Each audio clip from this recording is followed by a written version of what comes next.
श्री सरस्वती नमः। ओम महेश्वराय नमः। श्री जानकी वल्लभो विजयते। ओम अंजनी सुताय नमः। ओम सद्गुरुदेवताभ्यो नमः। ओम सर्वेभ्यो देवेभ्यो नमः। नीलांबुज श्यामलकोमलांगं सीतासमारोह पीतवानुभागम्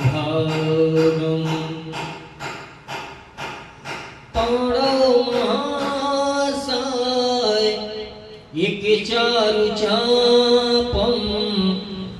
नमामि रामं रघुवंशनाथं। सीताराम राम राम सीताराम राम राम सीताराम राम राम सीताराम राम राम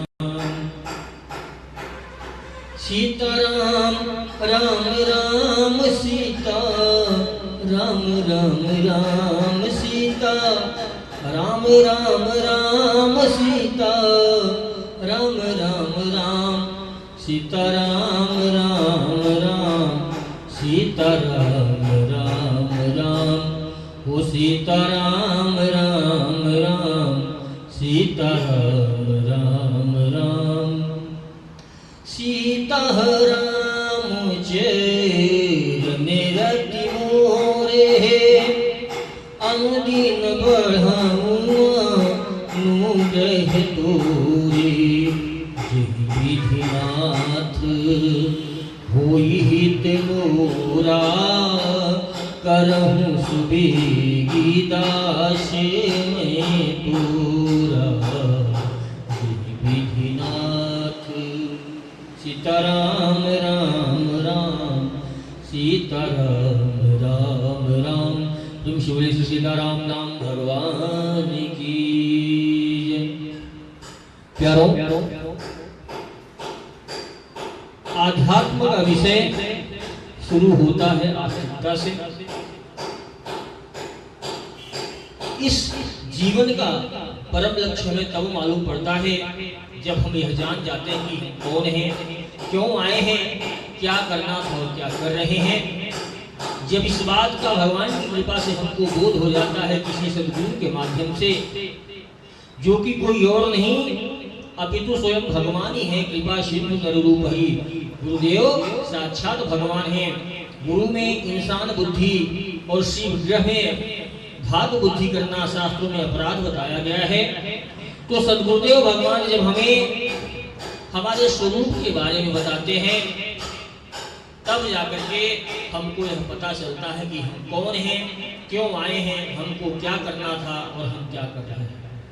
प्यारों, हम उसी अंशी के अंश हैं जिसने इस पूरे ब्रह्मांड को बनाया है। यह जड़ चेतन जो भी हमें नजर आ रहा है किंचित मात्र भी उस परमात्मा से रहित नहीं है। वह परम तत्व, परम सत्ता, परम शक्तिमान, परम भगवान श्री रामचंद्र जी, श्री राघवेंद्र राम लला सरकार जी, या आप जिसको भी अपना इष्ट मानते हो, वह कण कण में भरा हुआ है, अर्थात वह सब उसमें भरे हैं और सबसे परे हैं। हम यह जान गए कि हम उन्हीं के अंश हैं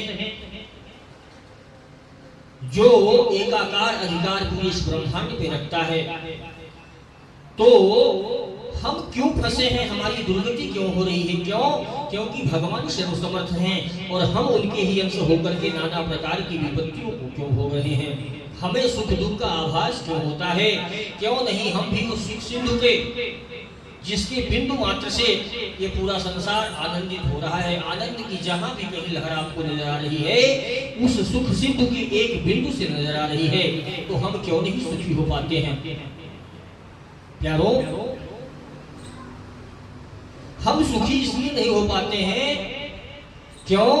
क्योंकि हमारा ये जो मन है ये इंद्रियों के साथ मिलकर के प्रकृति की ओर हमको आकर्षित करता है। क्या करता है? हमारा मन इंद्रियों के साथ मिलकर के ये हमको प्रकृति की ओर आकर्षित करता है। आप देखते हैं आपके इंद्रियों की चाह होती है, जैसे मुझे मिठाई खाना है तो ये आपकी चाह नहीं है, फिर आपके रसना की चाह है, अर्थात आपके जिह्वा की चाह है, उसको मिठाई खाना है, लेकिन ये आपकी चाह नहीं है। आप देखना, आप खुद को विलग करके देखना, ये आपकी चाह है या आपके रसना की चाह है। आपको समझ में आ जाएगा कि हाँ ये मेरी रसना की चाह है।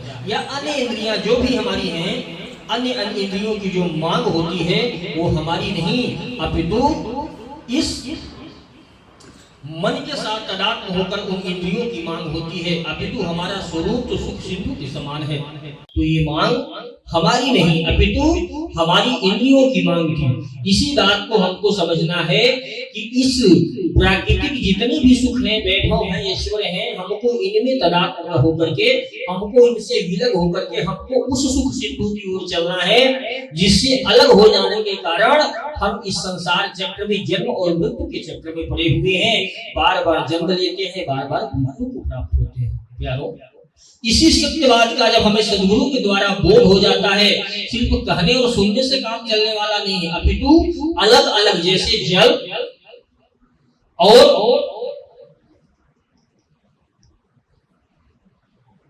जल को रखने वाला पात्र, ये दोनों अलग हैं।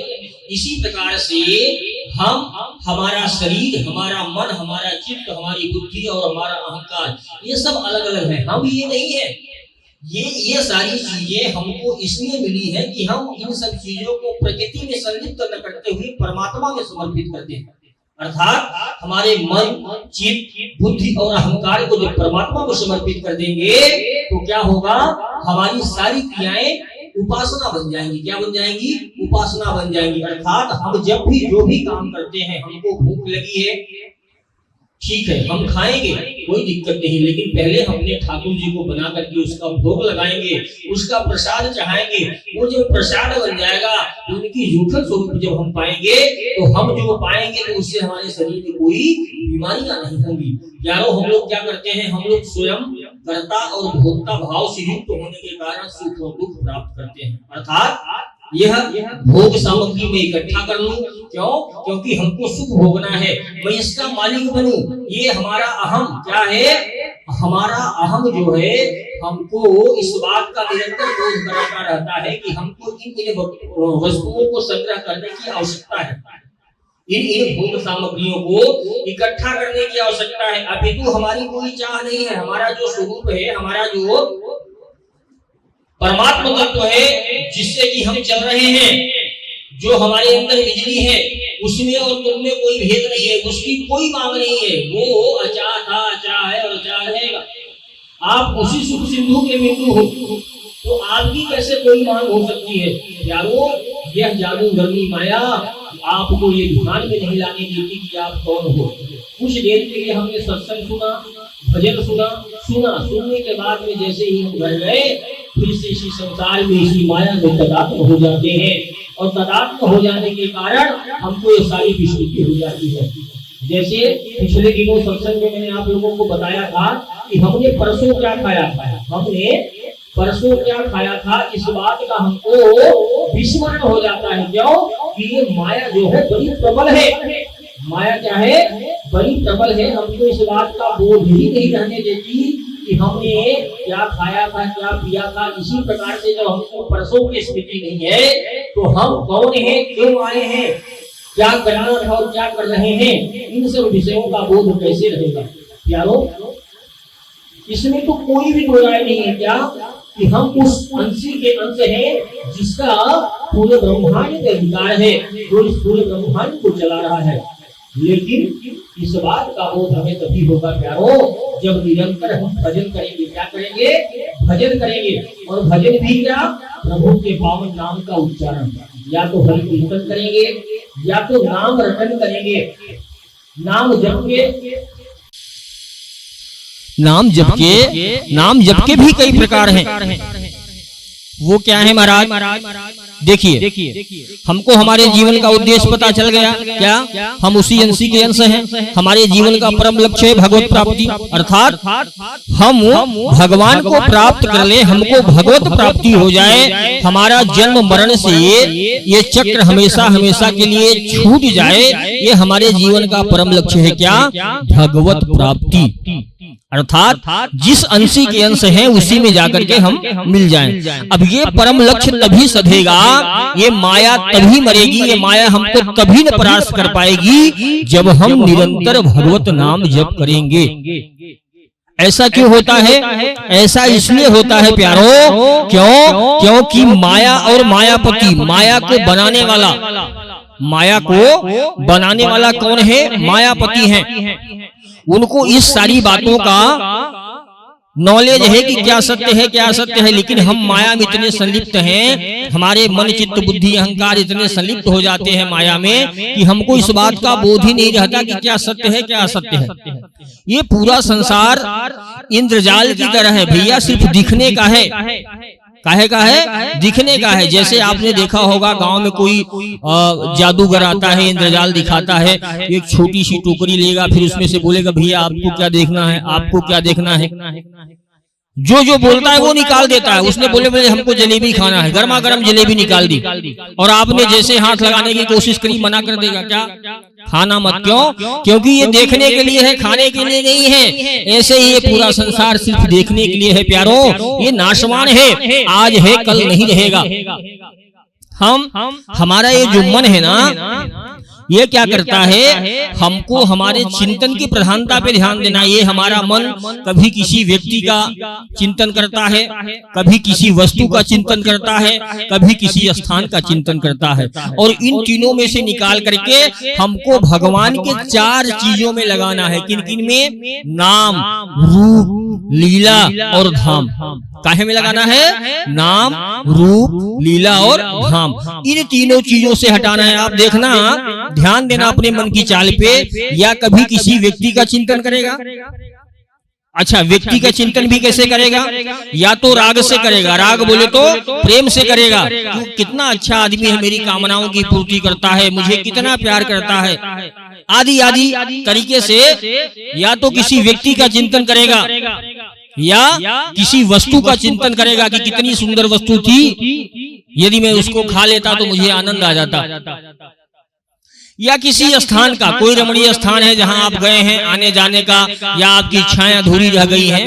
व्यक्ति, वस्तु, स्थान, इन तीनों के चिंतन में ही हमारा मन हमको फंसा के रखता है। हम इससे ऊपर जो परमात्म तत्व है उसका चिंतन नहीं कर पाते हैं। और भैया, जब तक आप परमात्म तत्व का चिंतन नहीं करेंगे तब तक आपका कल्याण होने वाला नहीं है। क्यों? क्योंकि आपने देखा होगा चिंतन का बहुत बड़ा प्रभाव होता है। आपने ध्यान दिया होगा, एक भृंगी नाम का कीड़ा होता है। क्या होता है? भृंगी नाम का कीड़ा होता है। वह दूसरे कीड़े को ला करके अपने घरौंदे में रखता है। वह भृंगी नाम का कीड़ा दूसरे कीड़े को ला करके अपने घरौंदे में रखता है और उसको डराता है, भृंग ऐसा करता है। तो जब वो दूसरा वाला कीड़ा जो है उसकी आवाज को सुनता है, उसके डर के मारे वो हमेशा डरता रहता है। उसके चिंतन मात्र से वह दूसरा कीड़ा भी भृंगी स्वरूप का हो जाता है, अर्थात वह दूसरे रूप का होने के बाद उसके चिंतन मात्र से वह क्या हो जाता है? उस भृंगी के स्वरूप को प्राप्त हो जाता है। उसी प्रकार से जब हम परमात्मा तत्व का चिंतन करेंगे, भगवान के नाम, रूप, लीला और धाम का चिंतन करेंगे, तो क्या होगा? हम भी हमारे परमात्मा तत्व को प्राप्त करके इस जन्म मरण के चक्र से मुक्त हो जाएंगे। और सदा सदा देखिए, मोक्ष और सेवा एक चीज होती है। मोक्ष अर्थात जन्म मरण के चक्र से मुक्त हो जाना, और एक उससे ऊपर की भी व्यवस्था है। क्या? निरंतर सदा सेवा, भगवान की सेवा में उपस्थित हो जाना। जैसे जो राधा रानी के उपासक हैं, भगवान श्री कृष्ण के उपासक हैं, वो कहाँ जाते हैं? वो निकुंज जाते हैं। मरणोपरांत कहाँ जाते हैं? गोलोक में जाते हैं। वृंदावन में जो सहचरी भाव से उपासना करते हैं वो मरणोपरांत राधा रानी और लाडली लाडली लालू की सेवा में जाते हैं, सहचरी भाव में जो निमग्न रहते हैं, सखियों की सेवा करते हैं। अर्थात स्त्री और पुरुष देखने में आपको पुरुष लगेंगे, लेकिन उनकी जो साधना है वो सहचरी भाव की, अर्थात सखियों की भाव की है। इसी प्रकार से भक्ति के कई रूप बताए गए हैं शास्त्रों में। कोई वात्सल्य भाव से भजता है, कोई साख्य भाव से भजता है, कोई दास्य भाव से भजता है। तो भैया हमको एक भाव का, और उससे भी पहले तो हमको हमारे इष्ट का निर्धारण करना है कि हम किस इष्ट का चुनाव करें, किस इष्ट के नाम रूप लीला धाम का हमको चिंतन करना है। जैसे मान लीजिए ये दास प्रभु श्री रामचंद्र जी के रूप का दीवाना है, उनमें आसक्त है, और यदि आप हमारी बात मान करके आपके धर्म के प्रति आस्था हो रही है, तो मैं तो आपको भी यही सलाह दूंगा कि भगवान श्री रामचंद्र जी के नाम रूप लीला धाम का आप चिंतन करें। और वैसे भी प्यारों देखो, मैं आपको बताऊं, मैं ऐसा नहीं कि महत्व जानने के बाद में भगवान श्री रामचंद्र जी के राम नाम का जप करता, जो भी है कहने का तात्पर्य ये तो प्रेम की बात है। क्या है? ये प्रेम की बात है, ये तो प्रेम की बात है। उधो बंदगी सबके बस की नहीं है, क्योंकि जब प्रेम होता है ना तो एकत्व में आदमी आ जाता है। क्या होता है? आदमी एकत्व में हो जाता है। बहुत सारे भगवान हैं, भगवान के बहुत सारे रूप हैं, बहुत सारे नाम हैं, लेकिन हमारे काम का कौन सा है, हमको किससे प्रेम करना है, इसी बात की तो साधना है। इसी बात से तो हमको सुलझना है, उलझना थोड़ी है। नानात्व से सिमट करके हमको एकत्व में आना है। भगवान की जिस नाम रूप लीला धाम में सबसे पहले आपको इष्ट का चुनाव करना है। जैसे मेरे आराध्य मेरे इष्ट प्रभु श्री रामचंद्र जी हैं, तो मुझे उनका नाम, उनका रूप, उनकी लीला और उनके धाम का चिंतन करना चाहिए। ऐसे ही आपने भगवान के जिस भी रूप का नाम रूप लीला धाम का चिंतन कर रखा हो, नाम का आश्रय ले रखा हो, जिस रूप में आपकी श्रद्धा हो, उस नाम का आप जप करें। और जो गुरुदेव भगवान ने आपको या तो जप दिया हो, मंत्र दिया हो, आप उसका जप करें। नाम जप में कोई भी पवित्रता, अपवित्रता या अन्य सावधानियों की जरूरत नहीं है। आप जहां हो, जिस अवस्था में हो, जैसे हो, आपके अंदर हो सकता है बहुत सारी बुराइयां हों, आप उनको नहीं छोड़ पा रहे हों। आप सोचेंगे कि पहले मैं इन बुराइयों को छोड़ दूं, उसके बाद में नाम जप करूं।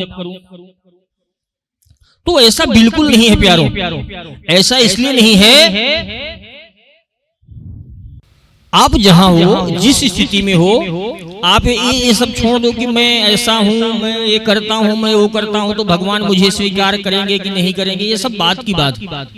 आप जिस भी स्थिति परिस्थिति में हो वहीं पर चालू हो जाओ। क्यों? क्योंकि आपके अंदर अभी इच्छा शक्ति की कमी है। क्या है? इच्छा शक्ति की कमी है। आप बार बार कोशिश तो करते हो, प्रयास तो करते हो कि मैं बुराइयों को छोड़कर फिर भगवान की शरण में जाऊं। भैया कुछ भी छोड़ने की जरूरत नहीं है। पहले आप भगवान की शरण में आओ, उनका नाम जब प्रारंभ करो। जब आप नाम जब प्रारंभ कर देंगे तो आगे की सारी व्यवस्था आपकी नाम भगवान ही कर देंगे। कौन सी बुराइयां छोड़ना है वो छोड़वा देंगे।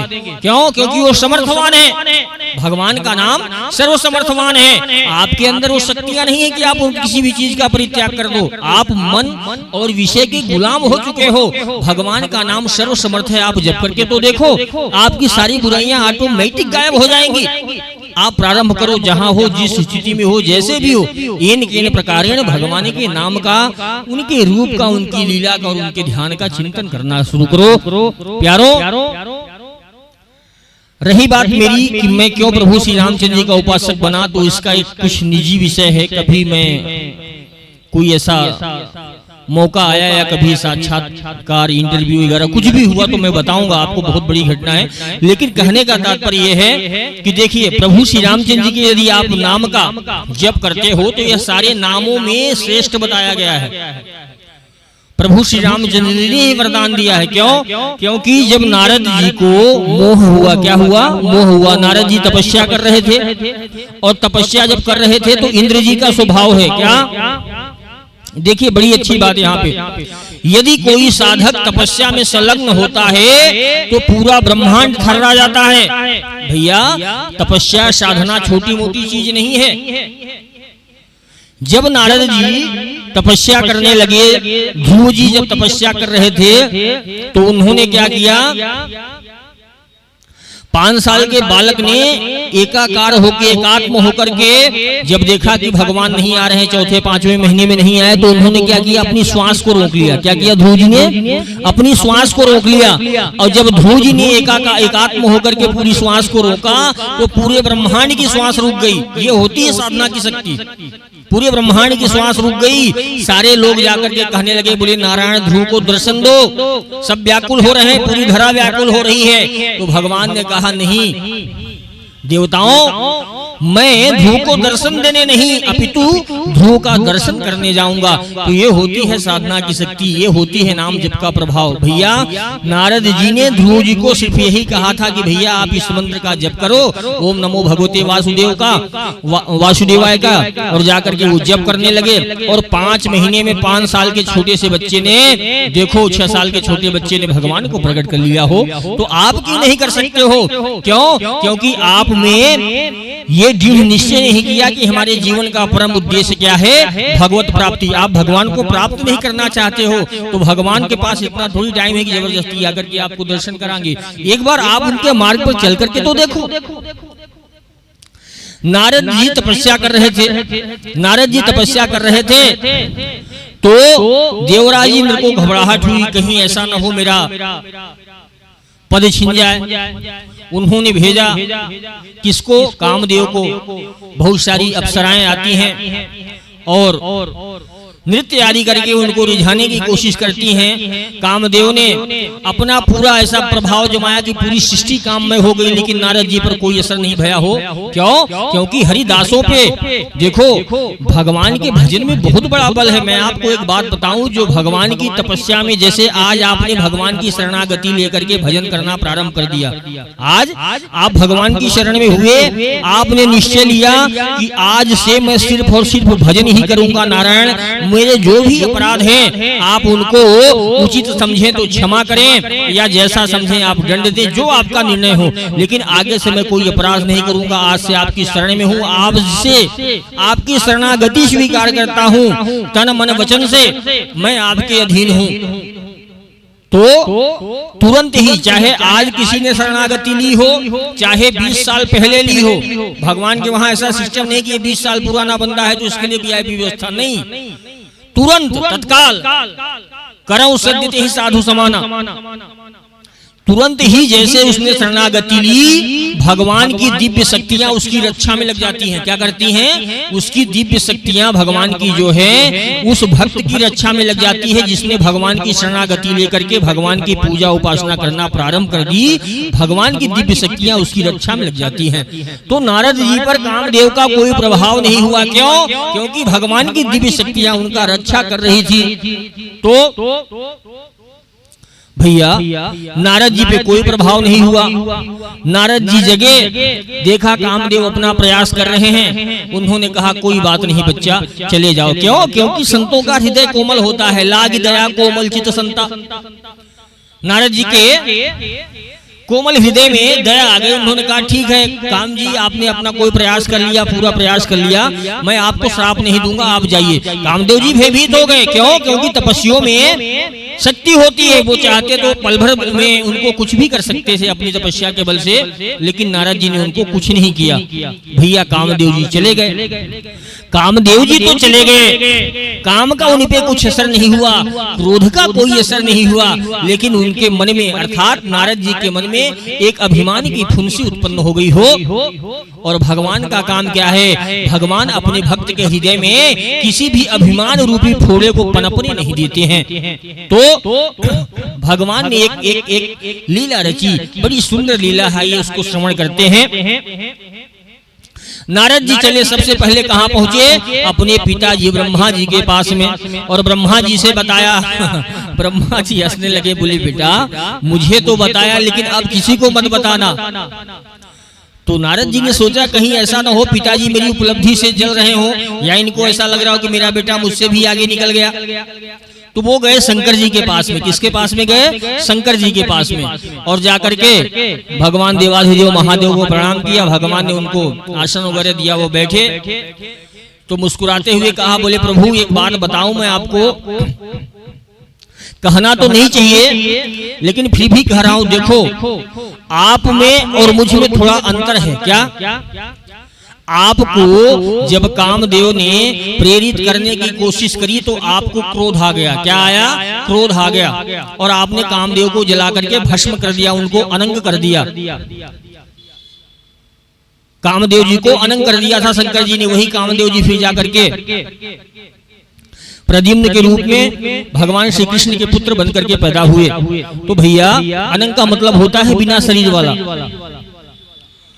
बोले आपके अंदर तो क्रोध आ गया था, लेकिन मेरे को तो कामदेव जी के ऊपर क्रोध भी नहीं है, अर्थात मैंने काम पे भी विजय प्राप्त कर ली और क्रोध पे भी विजय प्राप्त कर ली, और ये सब ऐसा हो गया है प्रभु कृपा से।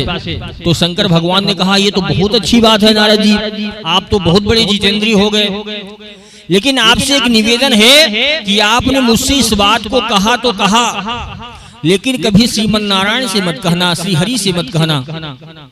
नारद जी ने सोचा, कहते हैं ना कि जब विनाश काले विपरीत बुद्धि, नारद जी को ऐसा लगा कि शंकर भगवान मेरा हित नहीं चाहते हैं, ये चाहते हैं कि कहीं ऐसा न हो कि नारद जी को इनसे ज्यादा मान सम्मान मिल जाए या इनकी ख्याति फैल जाए, इसलिए मना कर रहे हैं श्रीमन नारायण से मेरे इस उपलब्धि को बताने के लिए। अब नारद जी वहां से चले तो उनको बोल करके कि हाँ हाँ नहीं बताऊंगा, लेकिन मन में उनके बात ऐसी उमड़ घुमड़ रही है कि बिना बताए उनसे रहा नहीं जा रहा है। एसिडिटी सी हो गई उनको।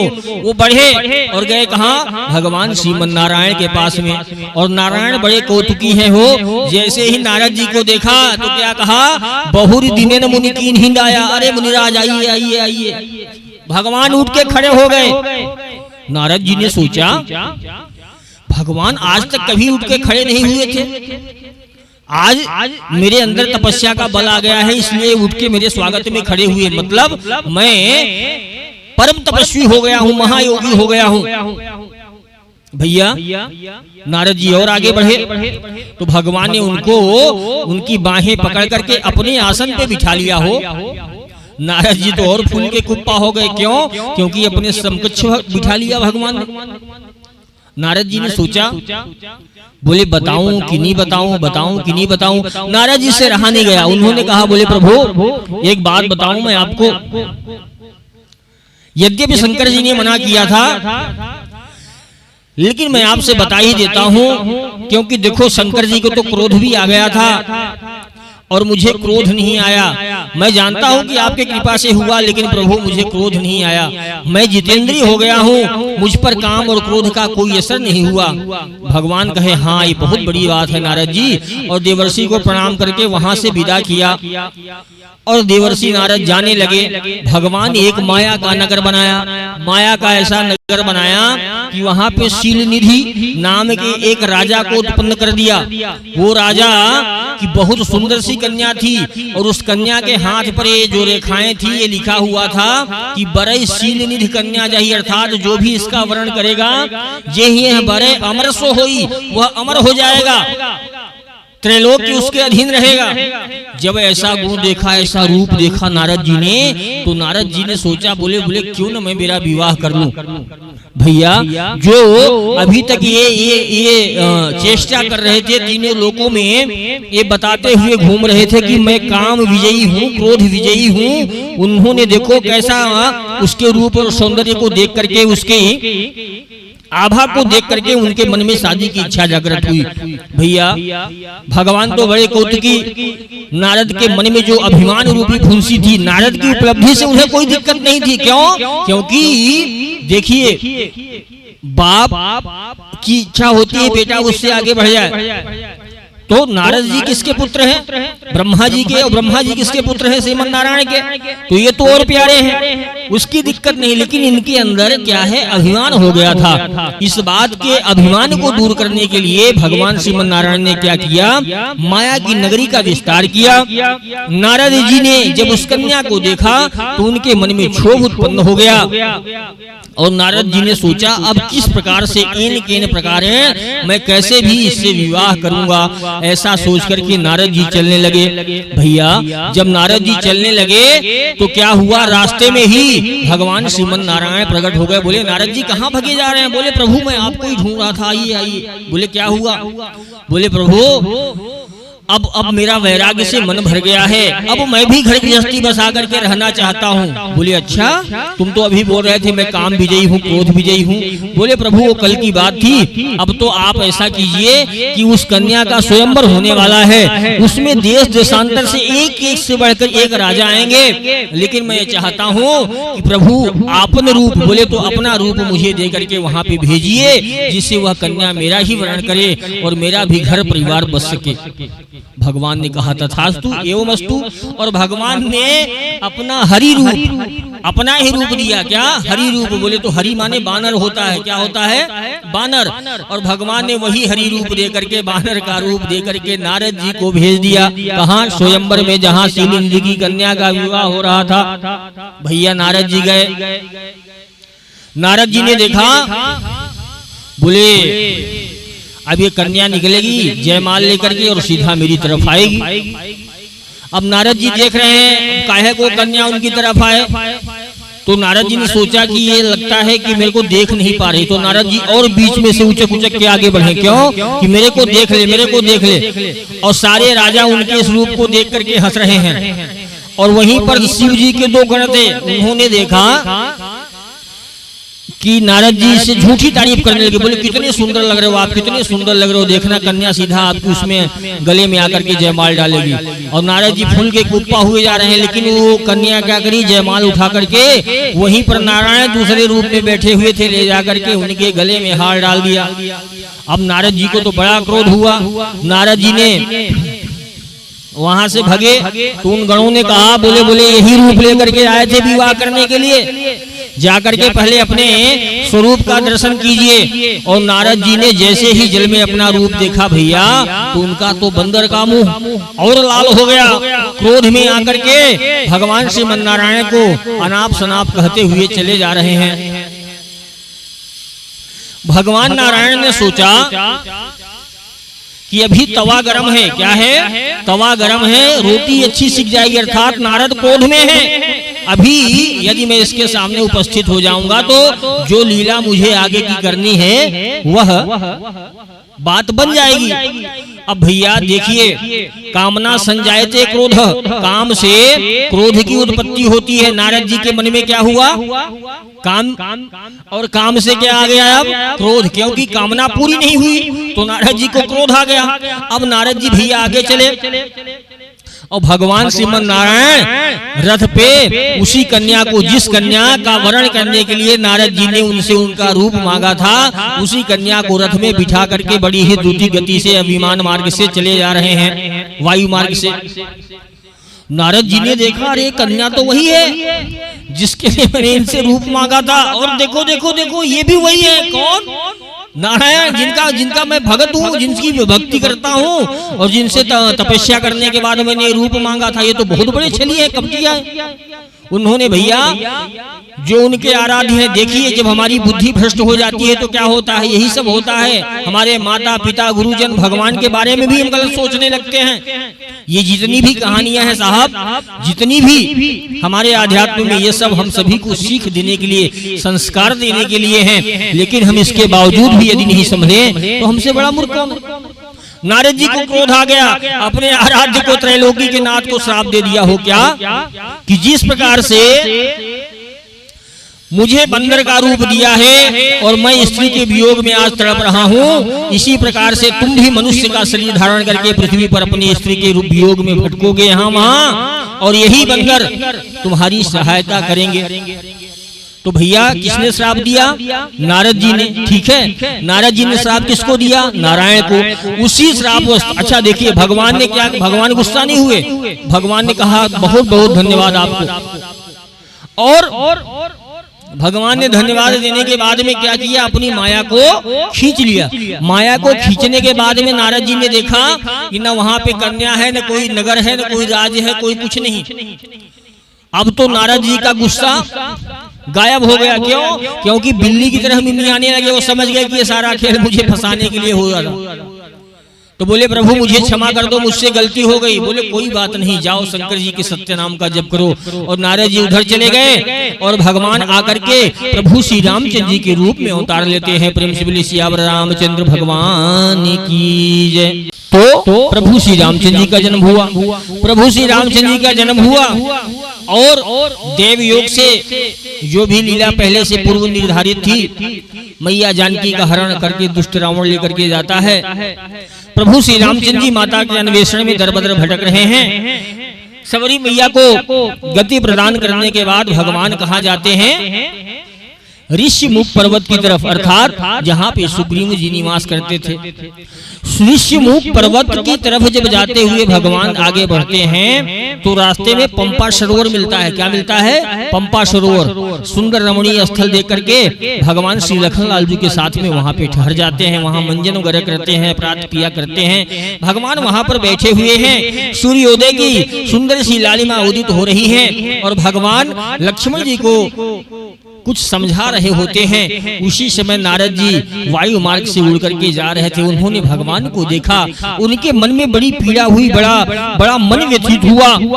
तो नारद जी ने क्या किया? नारद जी ने सोचा, बोले आज भगवान जो त्रिलोकी के नाथ हैं, पूरा ब्रह्मांड जिनकी आराधना करता है, जो दुख से कोसों दूर है, जिनके धाम में दुख का कहीं लेश मात्र भी स्थान नहीं है, आज वो मेरे श्राप के कारण वो नारायण नर बन करके दर बदर भटक रहा है।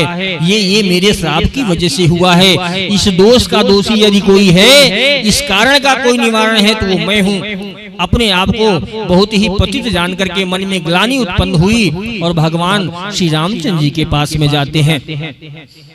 उनकी हिम्मत नहीं हुई कि प्रभु श्री रामचंद्र जी के चरणों को जाकर के स्पर्श करें। फिर वो दूर से ही साक्षात खड़े खड़े लठ की तरह, अर्थात दंडवत। आप देखिएगा हमारे वहाँ जितने भी शब्द हैं बड़े रोचक हैं साहब। दंडवत प्रणाम का मतलब समझते हैं आप लोग? दंड मतलब होता है लठ। क्या होता है? लठ। बोले लठ की तरह सीधे सीधे गिर जाना, मतलब आप जहाँ हो वहीं से दंडवत हो जाओ, लठ की तरह गिर जाओ और उनके चरणों में प्रणाम करो। तो नारद जी वहीं से दंडवत प्रणाम करते हैं, खड़े खड़े लठ की तरह गिर जाते हैं। भगवान श्री रघुनाथ जी उनकी आत्मग्लानि को समझते हुए जाकर के उनको उठा करके अपने हृदय से लगाते हैं। वहां पे नारद जी और सुंदर जी का नारद जी ने बहुत सुंदर सी स्तुति करी प्रभु श्री रामचंद्र जी की। भगवान ने उनको उठा करके हृदय से लगाया।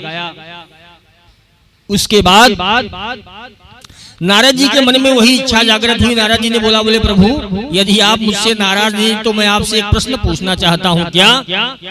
कि प्रभु आप के पास किसी चीज की कमी तो है नहीं, आपने पूरे संसार को दुल्हन दी है, तो मैं तो आपका अनन्य भक्त हूँ, मुझे भी एक दुल्हन दे देते तो क्या दिक्कत हो जाती? और मुझे दुल्हन दे दिए होते तो आज आपको मैं श्राप नहीं देता, और श्राप नहीं देता तो आप इस तरह से भटकते नहीं। ऐसे ऐसे नाना प्रकार के संशय जो उनके मन में थे वो प्रकट करते हैं। भगवान ने बहुत ही सुंदर तरीके से वहां पे उपदेश करके उनको बताया नारी के बारे में कि नारी क्या है, माया का उपदेश करते हैं। और उन्होंने बताया कि जो मेरा परम भक्त होता है, क्या होता है? परम भक्त होता है, उसको मैं माया से दूर रखता हूँ। ऐसा करके नारद जी के संदेह और ग्लानि को दूर करते हैं। उसके बाद नारद जी ने कहा, बोले प्रभु यदि आप मुझसे प्रसन्न हैं तो मैं आपसे एक वरदान मांगता हूँ नाथ। बोले कहिए नारद जी। बोले प्रभु वैसे तो आपके सारे नाम पतित पावन करने वाले हैं, पतितों को अधमों को उबारने वाले हैं, लेकिन प्रभु यदि आप इस दास पे प्रसन्न हैं तो मैं आपसे एक वरदान मांगता हूँ। क्या? कि ये आप का जो जन्म हुआ है इस कुल में मेरी वजह से, अर्थात जिस रूप को लेकर के आए हैं, जिस नाम को लेकर के आए हैं, अर्थात जिस राम नाम के साथ में इस धराधाम पे आप अवतरित हुए हैं, आपका जो जन्म मेरे कारण हुआ है, मैं जिस जन्म का हेतु बना हूँ, आपके जन्म का यह नाम अर्थात राम आपके सभी नामों में श्रेष्ठ माना जाए। तो भगवान ने प्रसन्न होकर के उनको क्या कहा? तथास्तु, अर्थात ऐसा ही हो। तो प्रभु श्री रामचंद्र जी का वैसे तो प्रभु के सब नाम समर्थशाली हैं, सब समान हैं, उसमें कोई दिक्कत नहीं है, लेकिन भगवान श्री रामचंद्र जी ने नारद जी को स्वयं वरदान दिया है कि मेरा ये राम नाम मेरे सभी नामों में श्रेष्ठ माना जाएगा। और मैं आपको बताऊं भैया, इस क्षोभ से मत राम नाम जप करना कि प्रभु के सारे नामों में जप है। यदि आपको प्रिय लगता हो, आपकी निष्ठा हो, आपकी समझ में यह बात आ गई हो मेरे द्वारा समझाने से, तो मेरा करबद्ध निवेदन है आप जहां भी हो, जैसे भी हो, जिस स्थिति में हो, प्रभु के नाम का स्मरण करना प्रारंभ कर दो। आपकी 10 दिशाएं मंगल हो जाएंगी। त्रिभुवन में आपका कोई अनिष्ट करने वाला नहीं होगा, कोई आपका बाल बांका करने वाला नहीं होगा। भैया हम लोग नाना प्रकार के प्रयास करते हैं सुखी होने के, समृद्ध होने के, लेकिन सभी कारणों का कारण एक है, क्या ये संसार माया है, नासवान है, और मायापति की शरण में रहोगे तो आपका बाल बांका होने वाला नहीं है। शेष चर्चा आगे। बहुत बहुत धन्यवाद। प्रेम शिवली सियावर रामचंद्र भगवान की जय।